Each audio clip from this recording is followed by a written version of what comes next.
Zubeen da, this is for you. যোৱাকালি হাজবেণ্ডে কৈছিলে, ঐ শুনাচোন, অহাকালি জুবিন দাৰ বাৰ্থডে নহয়, তুমি এটা সৰুকৈ হ'লেও কেক এটা বনাই দিবা দেই, কিন্তু ধুনীয়াকৈ বনাই দিবা, জুবিন দাৰ কাৰণে হয়। এতিয়াও যে অনুভৱ কৰিবই নোৱাৰি যে জুবিন দা নাই আমাৰ মাজত, সদায় আছে আমাৰ মাজত, কিন্তু নাই। অনুভৱ কৰিব নোৱাৰি, বিশ্বাসো কৰিব নোৱাৰি, ফিল নহয়েই যে দাদা আমাৰ মাজত নাই।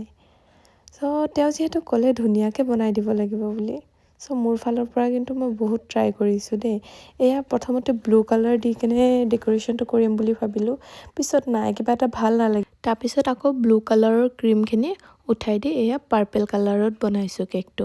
আৰু এয়া সৰু সৰুকৈ ফুল দিছোঁ কেইটামান, আৰু এইটো স্প্ৰিংগল দিছোঁ, আৰু এয়াই ফাইনেল লুক এইটোৱে। শেষত আকৌ এবাৰ হেপী বাৰ্থডে জুবিন দা, য'তে আছে কুশলে থাকক, সুখত থাকক।